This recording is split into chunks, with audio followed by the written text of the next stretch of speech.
आया दलबल के साथ और युद्ध में राजा जनक को पराजित कर दिया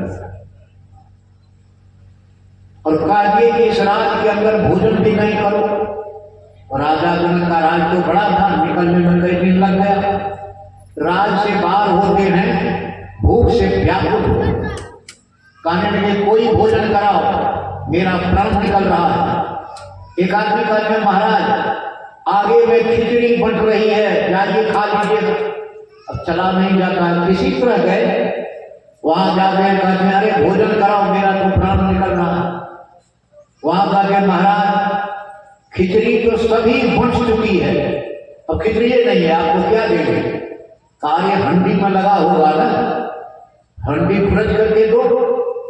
तो हंडी फुरज करके राजा जनक के हाथ में देते, हाथ में जैसे देते हैं चिल झपटा मार देते हैं, वो भी जमीन पर गिर गए।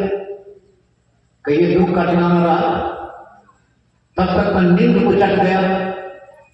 राजा जनक सोचते हैं अरे अभी मैं दर दर का ठोकर खा रहा था, भिखारी बन गया था, तो वो सत्य है कि मैं राजा बना हूं, ये सत्य है। अब ये दो बात करने लगे। उनके दरबार में विद्वानों की सभा लगती थी, विद्वान लोग सोचने लगे राजा को क्या घटने लग गया। राजा सोचते हैं यहां समाधान नहीं होगा, चलो गुरु की खोज में। तो रथ लेकर के जा रहे हैं, और उधर से आ रहे थे अष्टावक्र मुनि।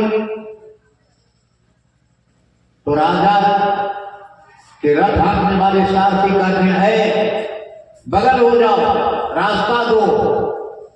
अष्टावक्र मुनि तो अंतर्यामी पुरुष है, वो सब जाने। कहते कैसा मूर्ख है, मैं विकलांग हूं, मुझको रास्ता देगा कि मुझसे ही रास्ता मांगता है? अब उस पर जो बैठा है वो कैसा है?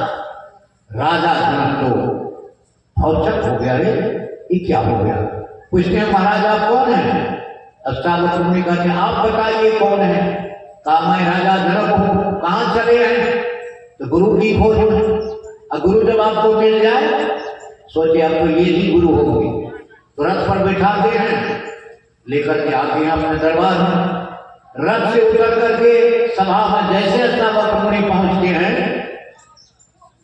तो सब ठाठा मार करके हंसने लगे। अष्टावक्र मुनि उनसे भी जोर से हंसने लगे। अब सभा के लोग चुप हो गए।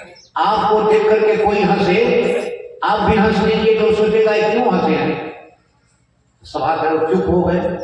सभा के लोग पूछते हैं महाराज आप क्यों हंसे?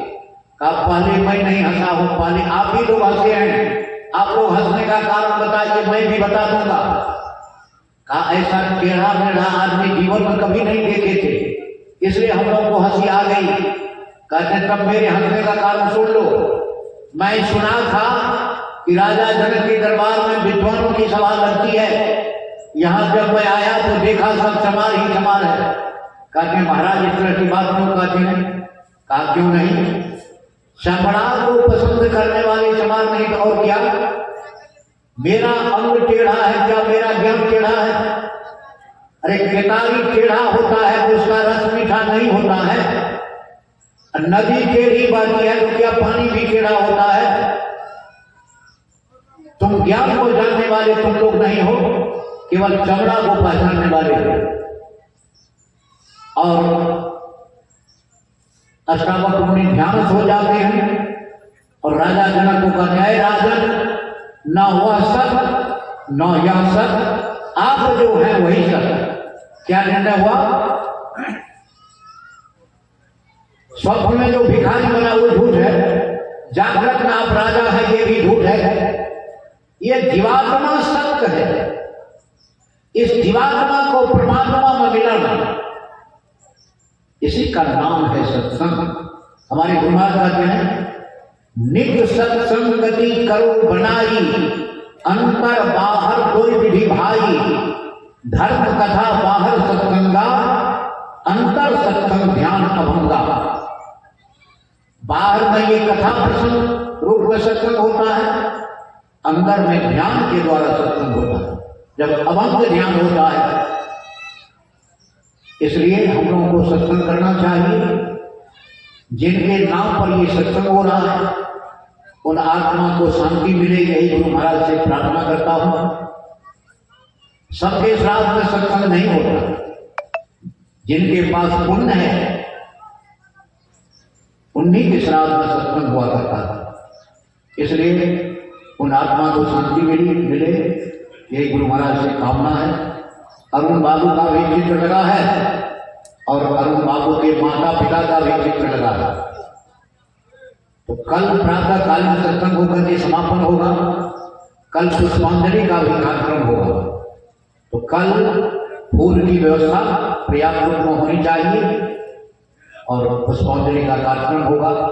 कर्ता या जितने स्वजन परिजन हैं सब कोई पुष्पांजलि करेंगे। हम लोग भी कर देंगे, महात्मा लोग भी पुष्पांजलि करेंगे गुरु महाराज को और मृत आत्मा दोनों को। तो इसलिए मैं अपमानी में विराम देता हूँ और आप लोग भजन सुनेंगे और फिर इसके बाद आरती होगी। श्री सतगुरु महाराज की।